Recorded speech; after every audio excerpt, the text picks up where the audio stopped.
ஒரு தந்தை தன்னுடைய பிள்ளைகளுக்காக செய்ய வேண்டிய மிக முக்கியமான கடமைகள் உண்டு.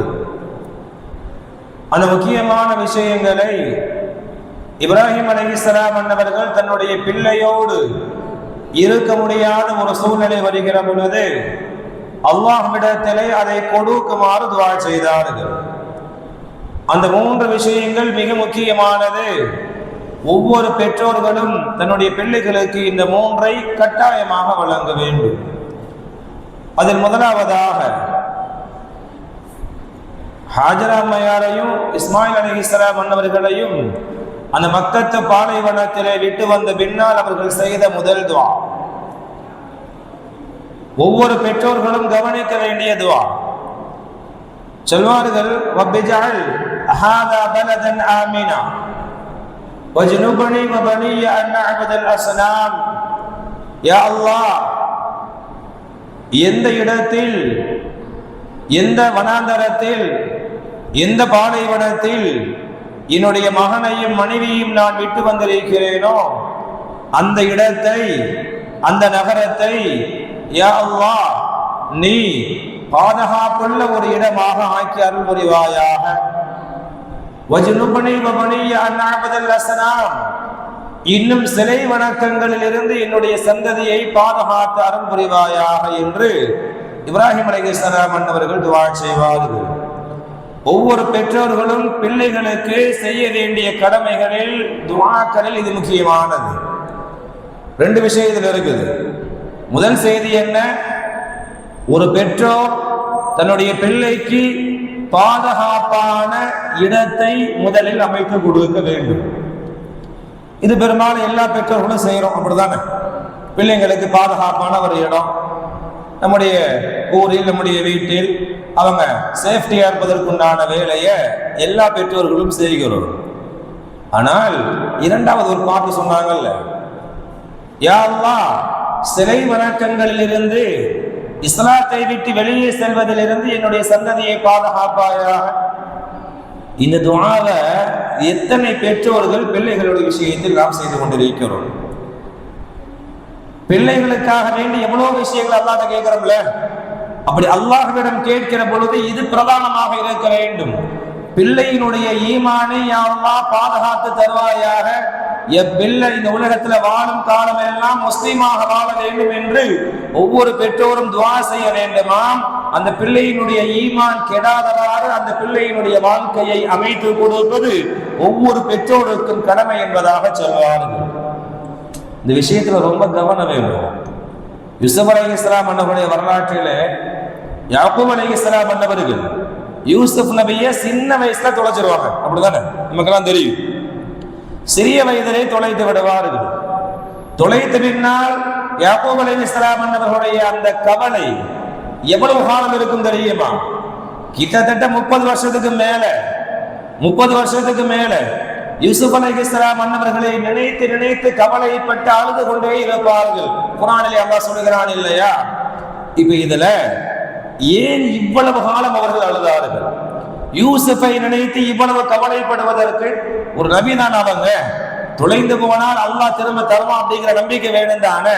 அப்படி இருக்கிற பொழுது எதற்காக வேண்டி இத்தனை ஆண்டு காலம் அழுதார்கள், கவலைப்பட்டார்கள் என்று முஃபஸ்ஸிரீன்கள் ஒரு அற்புதமான ஒரு விளக்கத்தை சொல்வார்கள். என்ன தெரியுமா? என்னுடைய மகன் யூசுப் சிறிய வயதிலேயே தொலைந்து விட்டார். அவர் யாரிடத்திலாவது கையில மாட்டி, முஸ்லீம்கிட்ட மாட்டினா பிரச்சனை இல்லை, ஒரு யூதனிடமோ அல்லது ஒரு நஸ்ரானியிடமோ அல்லது ஒரு காஃபிரிடமோ என் பிள்ளை மாட்டி அவர்கள் அந்த கொள்கையை அவர்களுடைய மார்க்கத்தில், மதத்தில் என்னுடைய பிள்ளையை மாற்றிவிட்டால் என்னுடைய பிள்ளையினுடைய வாழ்வு, என்னுடைய பிள்ளையினுடைய ஈமான் கேள்விக்குறியாக விடுமே. இஸ்லாத்தை விட்டு வெளியே போயிட்டா என் பிள்ளை நிலைமை என்ன ஆகும் அப்படின்னு யூசுப் அலைஹிஸ்ஸலாம் அன்னவர்களுடைய ஈமானை நினைத்துதான் யாக்கூப் அலைஹிஸ்ஸலாம் அன்னவர்கள் கவலைப்பட்டார்கள் என்பதாக முஃபஸ்ஸிரீன்கள் விளக்கம் சொல்வார்கள். ஒவ்வொரு தந்தைக்கும் தன் பிள்ளையினுடைய ஈமானின் மீது கவனம் இருக்க வேண்டும். ஹதரத் நூஹ் அலைஹிஸ்ஸலாம் குர்ஆனிலே அல்லாஹ் பேசுகிறார். நூஹ் அலைஹிஸ்ஸலாம் அன்னவருடைய சமூகத்தை அல்லாஹ் அழிக்கிற பொழுது கப்பல்ல அல்லாஹ் சில பேர்களை காப்பாற்றுவான்ல. இந்த உலகத்துல உள்ள எல்லா உயிரினங்கள்ல ஒவ்வொரு ஜோடி. இது அல்லாமல் யாரெல்லாம் நூஹ் அலைஹிஸ்ஸலாம் அன்னவர்களை ஈமான் கொண்டார்களோ அவர்கள் எல்லாம் கப்பல் இருப்பாங்க. இது அல்லாத மற்ற அனைவர்களையும் அல்லாஹ் வெள்ளப்பெருக்கிலே அழித்து கொண்டிருப்பான். இப்ப யாரை பார்ப்பாங்க? அந்த அழிக்கப்படுகின்ற அந்த வெள்ளத்தில் தன்னுடைய மகனை பார்ப்பாங்க. தன்னுடைய மகனை பார்த்து அவர்கள் உரையாடக்கூடிய உரையாடலே குர்ஆன் அல்லாஹ் சொல்றான், என்னுடைய மகனே, உன்னால தப்பிக்க முடியாது, நீ இந்த கப்பல்ல ஏறிடு. இந்த கப்பல்ல ஏறிட்டா நீ பிழைத்துக் கொள்வாய், தப்பித்துக் கொள்வாய் என்று சொன்னார்கள் இல்லையா? ஏன் சொன்னாங்க? அவங்க ஏன் சொன்னாங்க? பிள்ளையினுடைய உயிர் காப்பாற்றப்பட வேண்டும் என்றால் அது மட்டும் காரணம் அல்ல. அது மட்டும் காரணம் அல்ல. அல்லாஹ் சொல்லுகிற பொழுதே வமா ஆமனமாஹு இல்லா கலீல், அந்த கப்பலில் இருந்த அனைவர்களும் ஈமான் கொண்டவர்கள். நூஹ் அலைஹிஸ்ஸலாம் அன்னவர்களுடைய எண்ணம் என்னவென்றால், தன்னுடைய மகன் இந்த வெள்ளப்பெருக்கிலே காபிராகவே அழிந்துவிடக் கூடாது. ஒருவேளை அவன் இந்த கப்பலில் ஏறிவிட்டால் ஈமான் கொண்டவர்களோடு அவன் உயிரும் தப்பித்து விடுவான். ஈமான் கொண்டவர்களோடு சேர்ந்து அவனுக்கும் அல்லாஹ் ஈமானுடைய நசீபை கொடுத்து விடுவான் என்ற ஆசையில், தன் பிள்ளையை எப்படியாவது முஸ்லீமாக மாற்றிவிட வேண்டும் என்ற ஆசையில் தான் நூஹ் அலைஹிஸ்ஸலாம் அன்னவர்கள் தன்னுடைய மகனை காப்பாற்றுவதற்காக வேண்டி போராடினார்கள். ஆனால் கடைசியில் அந்த விஷயத்தில் அவர்கள் தோற்று போய்விட்டார்கள். குர்ஆனிலே அல்லாஹ் சொல்லுகிறார், ஆக ஒரு தந்தையாக இருப்பவர், ஒரு தாயாக இருக்கக்கூடியவர்கள் பிள்ளையினுடைய ஈமானுடைய விஷயத்தில் கவனம் வேணும். ஏன் சொல்றேன்னா, இன்றைய காலகட்டத்தில் நம்ம பிள்ளை நம்ம முஸ்லீமா இருக்கிறதுனால அவனும் முஸ்லீம் தான், முஸ்லீம் பெயர் வச்சுட்டோம் அப்படின்னு சொல்லிட்டு அப்படியே விட்டுவிடக் கூடாது. பிள்ளையினுடைய ஈமான் எப்படி இருக்கிறது, அவன் முஸ்லீமா இருக்கிறானா, சரியான பாதையில் சென்று கொண்டிருக்கிறானா, இதையெல்லாம் ஒவ்வொரு பெற்றோர்களும் கவனிக்க வேண்டும். அல்லாஹ்விடத்தில் பிள்ளைக்காக ஈமானுக்காக துஆ செய்து கொண்டே இருக்க வேண்டும். இது முதல் செய்தி இப்ராஹிம் நபியினுடைய அந்த துஆவில் இருந்து. இரண்டாவது ஒரு துஆ செய்வார்கள், வர்ஸுக்ஹு மினஸ் ஸமராத்தி, யா அல்லாஹ், என்னுடைய பிள்ளைக்கு, என்னுடைய குடும்பத்தாருக்கு ஆரோக்கியமான உணவை வழங்குவாயா. ரிஸ்குடைய விஷயத்துல ஒவ்வொரு பெற்றோர்களும் தன்னுடைய பிள்ளைகளுக்கு ஆரோக்கியமான உணவை வழங்க வேண்டும். நம்ம சாப்பிடுறோம்ல, சாப்பிடக்கூடிய உணவுல இரண்டு வகை இருக்கிறது. ஒன்று ஹலால், ஹலாலான உணவை தான் பிள்ளைகளுக்கு வழங்க வேண்டும். ஒன்று, அது மட்டுமே மார்க்கம் சொல்கிறதா? உணவு ஹலாலானதாக இருக்க வேண்டும். அல்ஹம்துலில்லாஹ், கிட்டத்தட்ட ஹலால் தான் என்ன செய்வாங்க, ஒரு அளவுக்கு ஹலாலை பேணிதான் பிள்ளைகளை வளர்க்கிறோம், பிள்ளைகளுக்கு உணவு கொடுக்கிறோம். ஆனால் அது மட்டுமே போதுமா என்றால் அல்ல.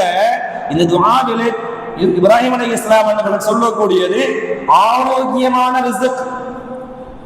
பிள்ளைகளுக்கு நீ கொடுக்கிறோமா? ஆரோக்கியமான ரிஸ்க். ஆரோக்கியமான ரிஸ்க் தான் அந்த பிள்ளையினுடைய உடலை ஆஃபியத்தாக இந்த உலகத்திலே இருப்பதற்குண்டான வழிவகையை செய்யும். ஹலாலான உணவை கொடுக்கக்கூடிய நாம் பிள்ளைகளுக்கு கொடுக்கக்கூடிய உணவு ஆரோக்கியமாக இருக்கிறதா என்று என்றைக்காவது சிந்தித்து பார்த்திருக்கிறோமா? ஏன் சாப்பிட்றோம்? பசி வந்தா சாப்பிடணும், பசி வந்தா சாப்பிடணும். சாப்பிடலன்னா என்ன ஆகும்?